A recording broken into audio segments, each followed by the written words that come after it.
What's up? Welcome back to the Empowered Athlete Podcast. It's your host, Natty Boss. Today I'm really excited because we have a little special guest. She's a Jiu-Jitsu brown belt and one of my former students, and her name is Charis Furgat-Johnson. We are going to be talking about mental health, confidence, and empowerment in sport from a social work perspective. So I'm really excited to have this conversation. I don't have many friends or conversations with social workers, so I'm curious to hear her perspective, what she brings to the table. And I think that you're going to gain a lot of value out of this. A little bit about Charis. She's, as I said, a jiu-jitsu brown belt. It's funny, I think I've known you since you were a blue belt. So Hmm. that's pretty cool to see your journey evolve there. She has a master's in social work from University of Wisconsin Whitewater. She is working toward her licensed clinical social worker credential, and she blends competitive sports background with social work. So I think that's where the conversation is really going to get interesting. She's also passionate about mental health, empowerment, and safe spaces. And outside of work, Charis is a proud cat mom, a loving wife, a devoted daughter. She loves going to concerts, getting lost in a good book, and all things horror and Halloween. And her time is coming up soon because Halloween's right around the corner. So it's her time to shine. So without further ado, I want to welcome you to the show. Welcome, Charis. Thank you so much for having me. I'm super excited to be here today. Me too. As always, I always like to open it up for the listeners just to really get to know who you are, you know? So, based off your unique combination of experiences as a competitor and social worker, you want to share a little bit about just your journey in jiu-jitsu and how your experience in social work has potentially influenced your jiu-jitsu journey, if it has at all? And you can give us just a Yes. little bit about you as well.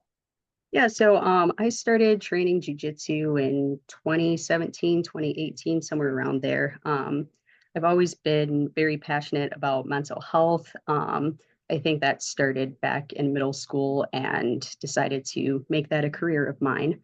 So I feel like social work has helped me prioritize my needs, understand myself better, help regulate my emotions, especially when it comes to competing, being a jujitsu coach, and just training on the mats.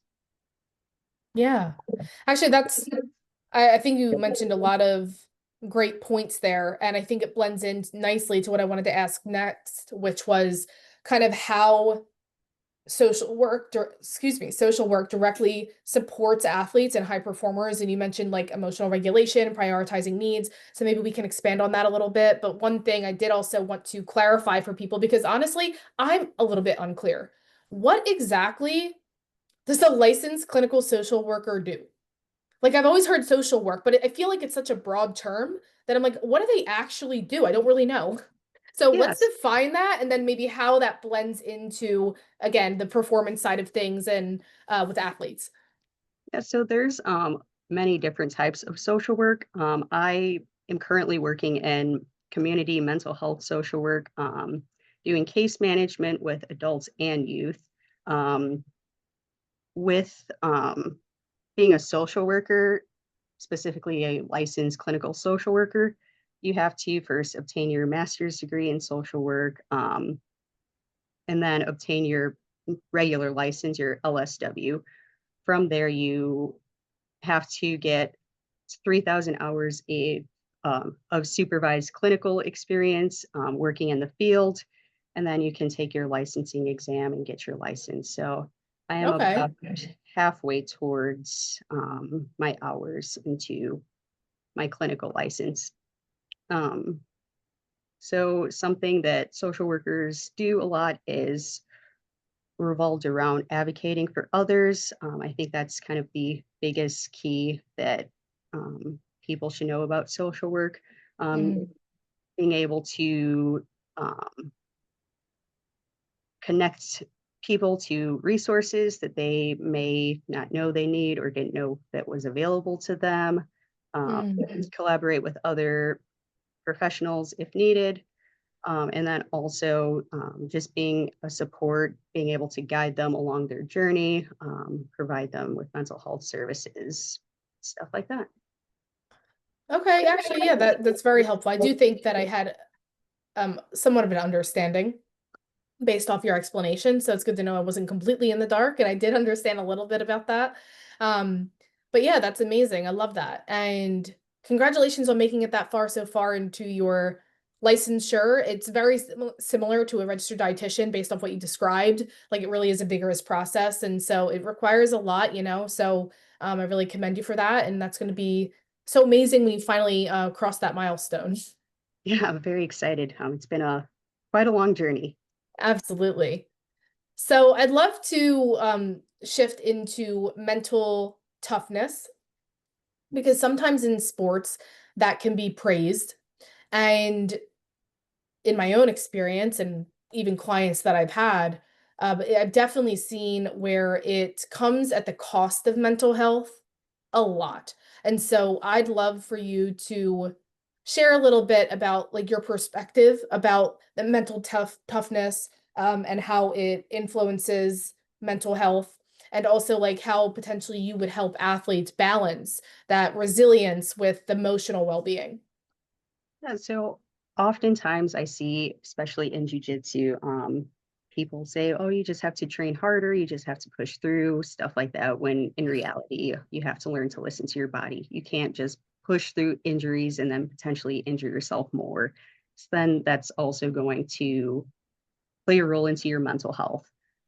So I think a big component is listening to your body, learning to train smart around those injuries, encouraging self care.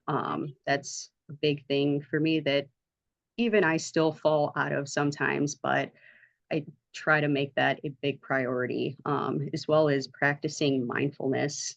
Mm. I'm very big on mindfulness techniques and trying to take care of myself both on and off the mats.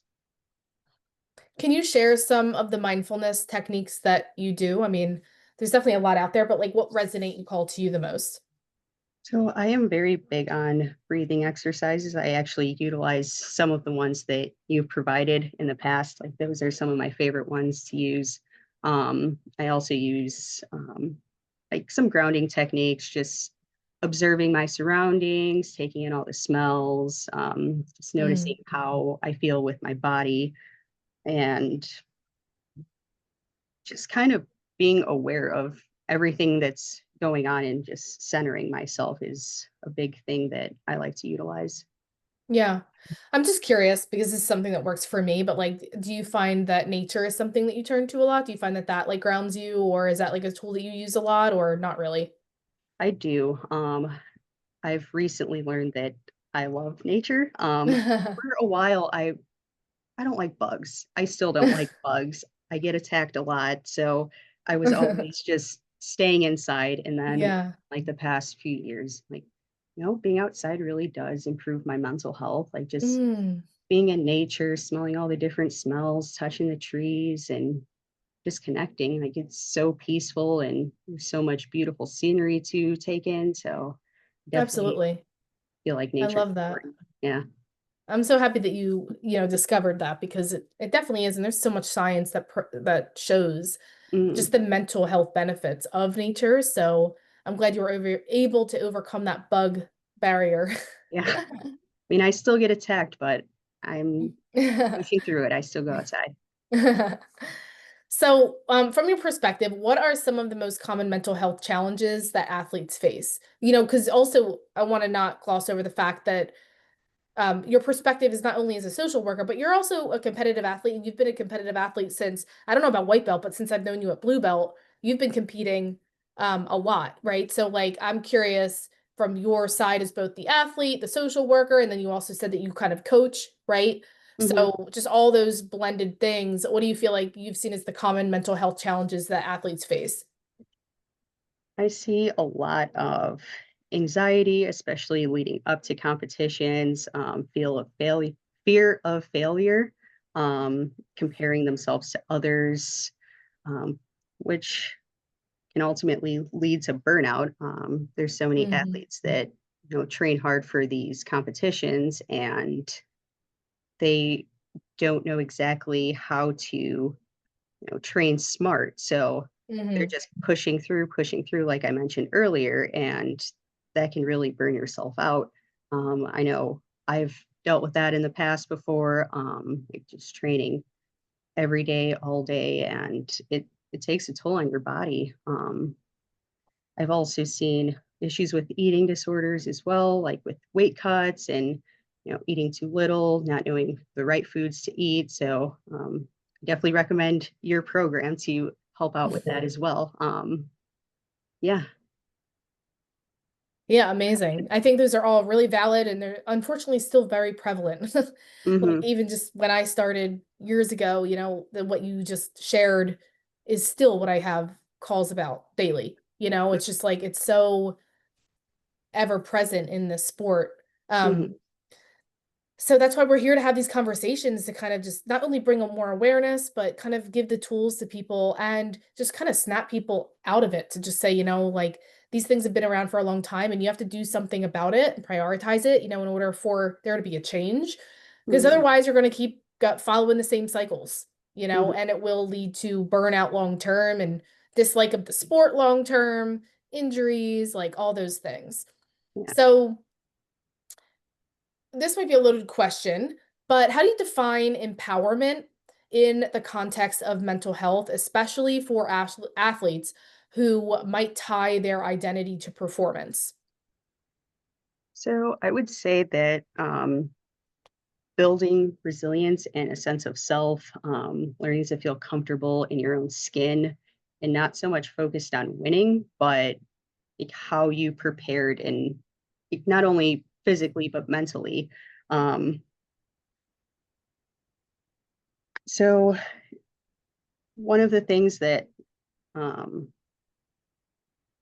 helped me with feeling comfortable in my own skin was like understanding that I am not, beyond. I'm not a active competitor on that level. Hmm. I still compete, but I'm not going to compare myself to her. Be like, why aren't I winning worlds? Well, we Hmm. have a totally different lifestyle. So Hmm. just understanding that everyone's lifestyle is different and you can't just look at someone online and be like, I'm gonna, do that without, catering to your own needs. Yeah, absolutely. I think that's definitely something that I've definitely even fallen into the trap of. I've had to check myself and, recognize, I think it's important too that a big part of the empowerment is like when you do notice yourself falling into those traps, is not blaming or shaming Mhm. yourself or judging yourself, but really just like gently noting that, like, hey, I recognize that like I'm comparing myself again, Mhm. and so like let me put myself in perspective of where I'm at, what my goals are, what phase of life am I in, where are they at? It's Mhm. completely, not even apples to oranges. It's not even fruits. You know what I mean? Like completely different. And most importantly, when you do that, you take away the joy of your own process Mhm. and your own journey, and so by being gentle with yourself and just kind of recognizing that you fell into that trap and then redirecting and being like, okay, let me just refocus on my efforts, put my blinders on, focus on my goals, there's a sense of empowerment that comes from that as well. Mhm. And I think the biggest thing is learning to recognize that you are falling into those traps too. Hmm. Yeah, I mean, for sure, awareness is definitely the first step to change. But I do think that based off what we talked about before, the practice of grounding yourself, being more present in your body, right? I think that does increase your ability to recognize when you fall into those patterns. Like Mhm. recognize when you're in those traps, right? Because when you practice being present, being more embodied, you're more attuned and aware to yourself. And so even your thoughts, your beliefs, Mhm. like everything. So like the more present you are in your body, the more that becomes aware, and then you can kind of track those things more diligently and then nip them in the butt before they kind of spiral. Mhm. And like you said, breath work is a huge piece because that's what helps us develop and strengthen that connection to ourself. Mhm. And it's no surprise, and we know by now that confidence is a foundational piece of performance. So, what is a misconception you often see about how confidence is built or maintained? Do you have any thoughts on that? Yeah. So I often see that people think you either have confidence or you don't. And Like it's a skill that they can be developed. Um, it doesn't just come from external validation from others and compliments, something that you have to find within yourself. Um, I often hear too, like, once I feel confident, I'll do X, Y, Mm, Z, whatever it is. You can't yes. just have the goal like, I'm going to win worlds next week if you haven't taken the small steps in order to make that happen. So Hmm. I think a big thing would be to, know, put down like your big goal, of course, but then breaking those into smaller steps and then, you know, each little step praising yourself, and that'll help you feel Mm. good about yourself. And that's how you can build that confidence. I love that. I really think that gave me chills when you said that because I think that's the biggest piece that I constantly have conversations with people about. It's like, and this applies to the performance aspect and every other aspect when it comes to the confidence as an athlete, but it's like celebrating the small wins. We're Mhm, so like focused on the big win, but if we're not, because what that does is it helps us celebrate and enjoy the process. Because if mhm, we're getting from a biological perspective and neuroscience perspective, we're actually getting dopamine hits. When we mhm, celebrate those small wins, we're getting little bursts of dopamine. So it mhm, actually encourages us to keep going and to be excited about the process. And then all of a sudden we're chipping away at our big goal as well. So I think you highlighting celebrating those small wins is seriously an understated step that a lot of people aren't doing. Like they're so used to just, again, I want to win worlds, but then, they do a smaller tournament and they don't focus on like the wins in that small tournament, you know? mhm. And that's also something that I focus a lot on with my clients at work is if they're, experiencing a lot of depression or anxiety and they're just like, I'm done with this. I highlight, well, did you get out of bed today? Did you take a shower? Like those are some things to be proud of. Like even if you don't see it as something huge, like you accomplished something for today and it's something that Hmm. they should be proud of. Absolutely. Absolutely. So on the same thread of kind of providing some tools, what are some practical tools or mindsets that you teach athletes or your clients to help them manage self-doubt or fear of failure? You mentioned that being something that is obviously very prevalent in the sport, the fear of failure. It's something I talk about a lot as well. Like I can't exhaust it enough. It's so common. But what are some tools and mindset shifts that you like to use to help athletes through those things? So, I have a few teammates at my gym that compete often and they sometimes doubt themselves. And I will try to be their hype girl in a way and remind them that the team's not going anywhere, depending like on the outcome of your Mm, performance. Like whether you win, you lose, you get subbed in 20 seconds, you end up subbing them in 20 seconds. Like it doesn't matter. We're still gonna support you, we're still gonna like you, we're still gonna, treat you as a teammate. There's no difference about the outcome of your performance versus how you are, as a teammate. mm, And another thing I think is, practicing breath work and some positive affirmations in there. 'Cause once you start mm. shifting your mindset, it can really help improve that confidence and build resilience, especially after a tough loss or stuff like that. Absolutely. Is there any particular affirmation that you use or that you have used in the past that you found that was most supportive for you specifically? Um, so this isn't really for like competitions or anything specific, but one affirmation that really resonates with me is I feel safe in my own body. Mm, So there are times where I will start feeling anxious and I can feel like my heart start racing and I have to kind of pause and remind myself that I am safe in my own body and that there's, I am here. I'm going to be okay. So just that gentle reminder definitely carries me very far. yeah, absolutely. I love that. So simple, but it's Mhm. very powerful because safety is the foundation. Mhm. So I want to ask you a little bit about body language. That's obviously a form of communication. Can you speak or do you have any thoughts about how body language and self-talk influences an athlete's mental state? And what potentially small changes can they make that might have a big impact? Again, whether it's a self-talk switch or like some type of body language.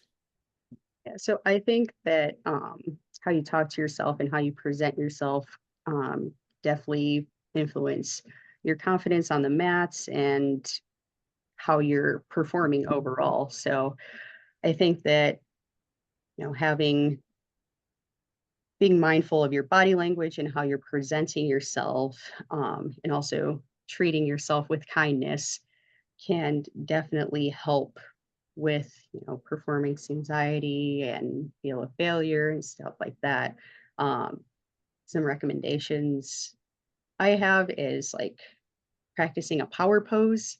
So Mm, just like looking at yourself in the mirror and seeing like, how do I want to present to others? And just practicing looking at yourself and how you envision how you want to present to others can definitely be a useful tool. Smiling absolutely. after losses. You know, I smile a lot when I'm training.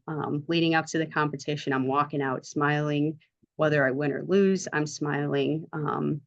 And that's, just something that helps carry me through because I know that, the results of the match or tournament doesn't directly affect myself as a person and my self-worth. So Hmm. keeping a smile on your face after those tough losses can definitely help carry you through. Absolutely. I did a podcast episode not too long ago, that basically talked about an experience at EDCC I had, and like it was that one of my biggest wins was smiling after my loss because that showed a lot of growth, mental growth for me previously. Like it really, like over the previous years, like it just really wrecked me to lose. And like to be able to make light of it and to just realize it is what it is. Like, who cares? Like, and Mhm, to just smile through it. I was like, this is a huge testament of progress that like nobody really even noticed. But for me, it was like the biggest point 0.5 of a second that showed about 10 years of work. mhm, Right? Like I was like that was a lot. The other thing that I wanted to share is like for the example of the power pose to give people a little example or visual. I think someone who nails this is Helena Krivar. You ever see her walk out? yeah, The yeah, girl is stoic. And everybody mhm, has their own different thing that they like to do. Some people like to move their body, gives them confidence, But I mean, talk about a power pose. I mean, I don't know what that girl's feeling on the inside. She could be, shitting herself, anxious as all hell, but she would mhm, never show it. She looks so confident. And you know mhm, what? Her performance reflects it. It's like it definitely something to say that like the physical way we present ourselves, I mean, it's not going to be the solution to all your technical holes, right? Like you still got to mhm, show up and do the right, work. But I mean, it does play a role in at least helping you execute what you do know. mhm, And I just think that she's such a great person to look at when it comes to that reminder of like posture and just like presenting yourself in the way that you want maybe your opponents to view you. Maybe that does look intimidating and you want your opponent to be intimidated. So maybe they feel more doubtful about themselves and that makes you be able to execute a little bit better. Um, mhm, so I think those are great tips. I love that.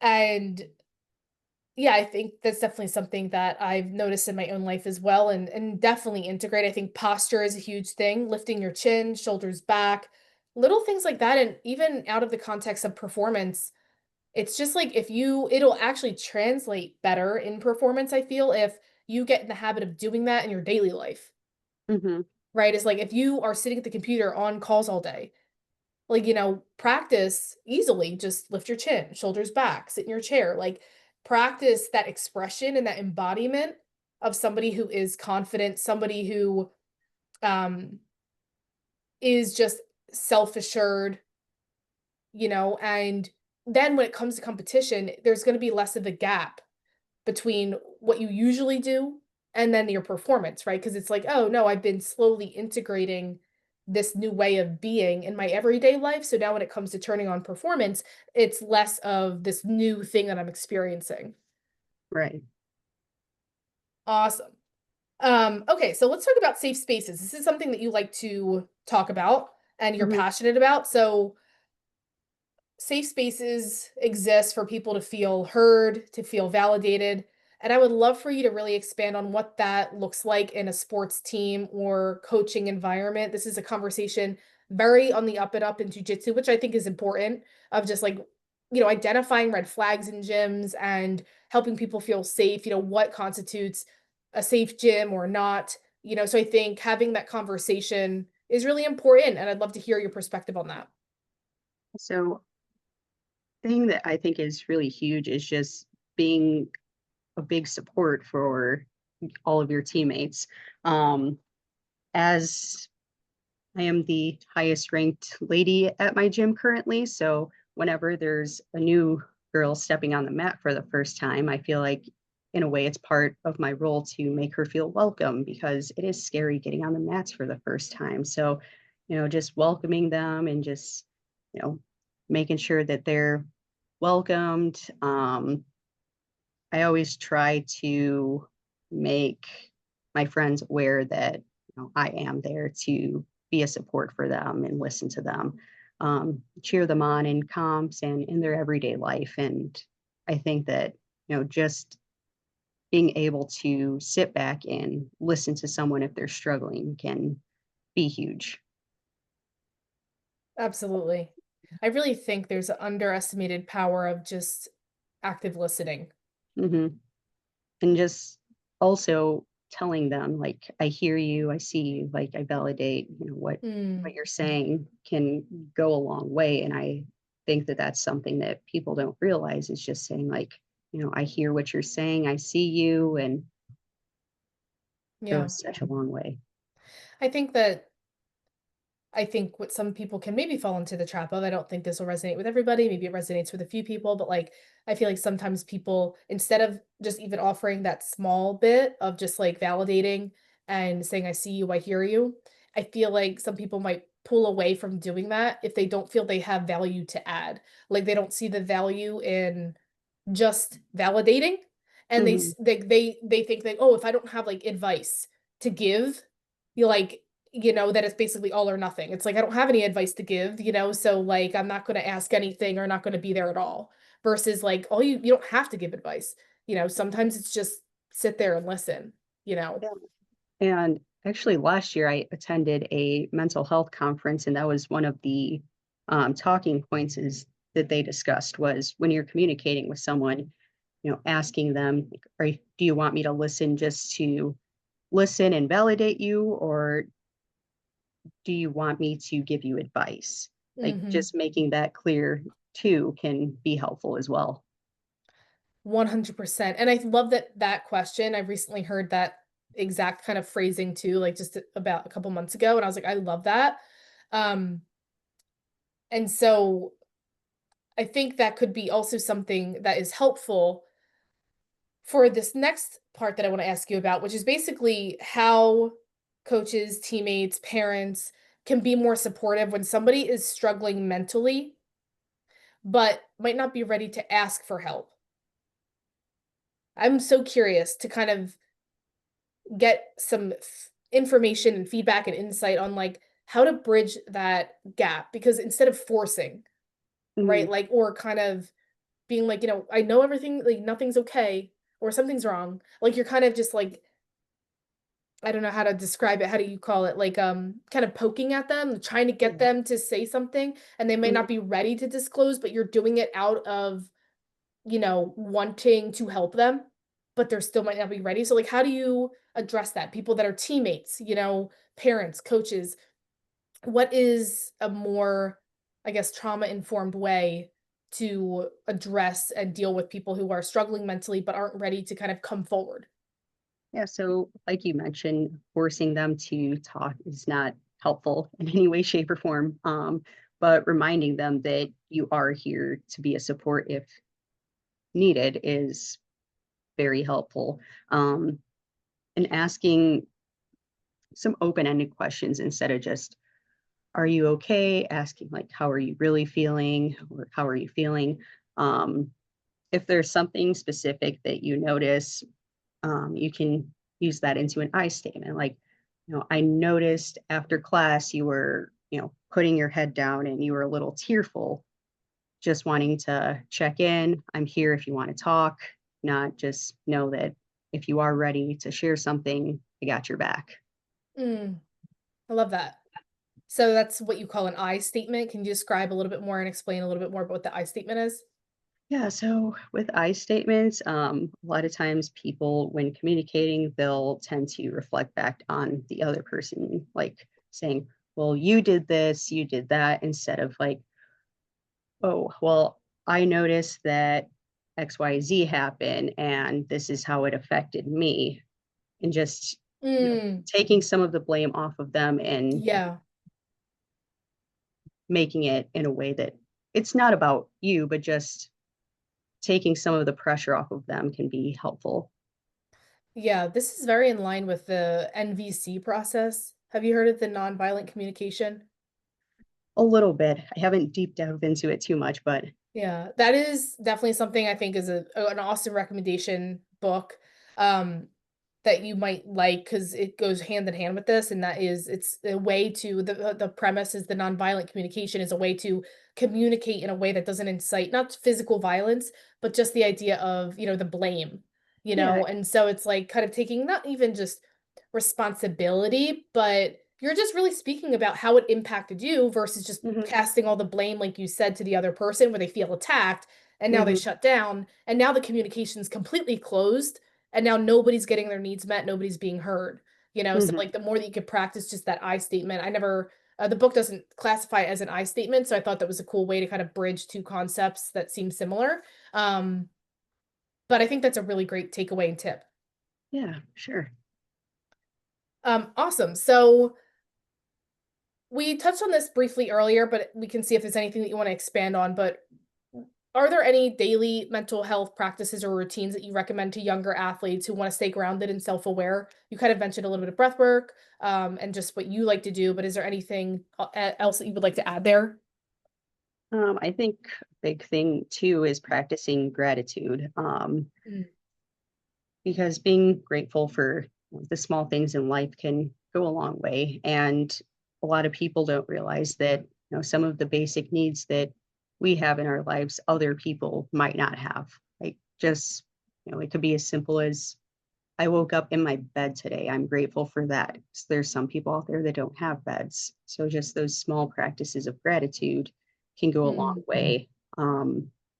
I remember talking to a therapist a while back, and one of the things she mentioned was doing something good for yourself, doing something good for someone else, and then saying something that you're grateful for. And that's like the daily three. mm. So once she told me that, oh, that is a very interesting perspective. And it definitely really helped me personally feel better about myself in my everyday life and just life in Yeah. general. I love that. A little bit of pouring energy into you, pouring energy into somebody else, and then, just really anchoring into that gratitude. I think that's Hmm. great. I think I'm going to start doing that. That's just like so simple. Hmm. It really takes 30 seconds. Yeah. I mean, depending on what you're doing for somebody else, but just even that intention, it's like less of a task. I feel like it's so easy to just kind of stick to those three things. Um, Sometimes we get caught up in just complicating things. I think it's a great simplification. Hmm. So I want to dive into you had told me that there is, your own personal experience that you wanted to share. So I'm excited to dive into that.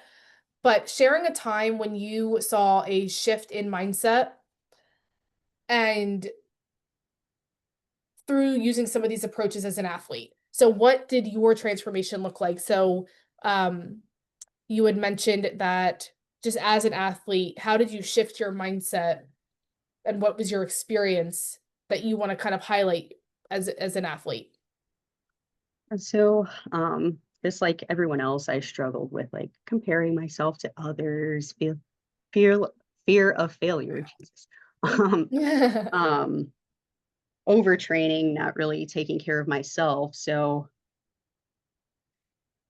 once I joined the blueprint at Blue Belt, I didn't incorporate everything all at once. I was still Mhm. working full time, still in school full time, and like trying to navigate how to care for myself. And that was the really big challenge for me. So I feel like once I started incorporating small things like every day, and that kind of helped me grow. I noticed the shift when I was a purple belt, I'd say, is when I noticed the bigger shift. Um, Celebrating my small wins was huge. Mm, Practicing mindfulness, remembering to check in with myself. Um, and if I had a tough loss, like it still sucks, you know, you compete to win, you don't compete to lose. So of course it's mm-hmm, going to suck when you lose, but reminding yourself like, did I perf- did I give it my all? mm-hmm, Did I train how I wanted to leading up? mm, If the answer is no, well, how can we fix that? If the answer is yes, well, then the other competitor just had a better day. mm-hmm. And being mindful of that, I think, is very huge. And that was one of the biggest mind shift that I've seen for myself was Yeah, after that loss, just acknowledging, well, that person had the better day. It's nothing that I could have done to really change the outcome. They had the better night and on to the next. absolutely. And you know what? I think going back to the point you just stated, I think what really helps in shifting that is like coming back to that gratitude. Hmm. It's so easy to get caught up in that loss. I know it's something I struggled with for decades. Like fear of failure was deeply ingrained in me. And I still have my moments. Like I'm not Hmm. perfect by any means. For sure, I do too. But the gratitude piece, um, it helps you put perspective. You know, it's kind of like, I'm grateful that I literally could compete. There's Hmm. people that can't compete, and like, I chose to do this also, Hmm. like, and so just really shifting it that way too is really important, I think, is just going back to that concept, like you said, of gratitude. Hmm. Even being grateful for the fact that you didn't get injured in a match. I think that's Oh huge yeah. because there's That's always that possibility. That's a great point. Yeah, even little things like that. Like, I mean, that's definitely a way better point than what I'm going to share, but just something like, even if you didn't get submitted, Hmm. even that's a win. Yeah. I think and then even if, this is a rough one, but like if you get submitted in 20 seconds, you could have got submitted in 10 seconds. I mean, Hmm. there was, but I mean, in that case, it could be something like, you weren't injured at least. You know what I Hmm. mean? Yeah, so there's always a silver lining. We just need to look for it and set our sights towards it. So I'd love your perspective on transitioning out of sport. So a lot of athletes struggle with transitioning out of sport, especially those who kind of really commit their lifestyle and identity to being an athlete. Um, and so I'm curious, are there any principles of social work that help support that identity shift if somebody was to be in that experience? Is there something that social work could do to kind of support that transition? So I think one of the biggest components of social work is like dignity and worth. Mm, Like after a tough loss or something, or if you can't train how you used to train, or whatever the case may be, that you're still just as valuable as a person, even if you mm, can't do what it is you wanted to do. And mm. um, I think a lot of times people will make jujitsu their entire identity or whatever sport it is. So just being able to kind of separate those things, have some hobbies outside of jujitsu, keeping a good support system, um, and just being able to connect with yourself can be very beneficial. I love that. And actually, to ride off that for a moment, what's one message you wish every athlete could internalize about their worth beyond sport? You mentioned that being a big piece. So if there was a message, you kind of probably touched on it, but is there anything specifically directly you want to say to the listeners? This is going to sound very cliche, but that your value is not determined by your performance or your wins. Like, your Yeah. value is determined by like all the work you put into yourself and like how others see you and how you see yourself. It's not just went out there and I sub this person. That means I'm a great human and Yeah. great jujitsu athlete. I'm the best. That's not what it Yeah. means. It's Yeah. not just your performance that defines you as a person. I think that's an important message, and it is never overstated. I feel like we could just keep hearing that. We need to hear that on repeat on a Spotify playlist, that same message, because we're all still struggling with that. It's so common, like we talked about, it's still really prevalent in the sport. So clearly our subconscious hasn't grabbed hold of that Hmm. quite yet. Um, I love that. So just a couple more questions before we wrap up. So I'd love to ask you if a young athlete or coach is listening right now and wants to create more emotionally supportive spaces, what's one small step that they could take today? Like, say they listen to this episode and they want to bring it into the gym tonight or tomorrow. What's one thing that they could do today that could have a big impact to create more emotionally supportive spaces? I have a couple of takes on this. Whether you want to announce it to all of your students in one, just like, or if you're a parent announcing it to your kid, or not really announcing it, but telling them. Um, think if anybody's ever struggling or if there's any issue, just know that you can always approach me to discuss those.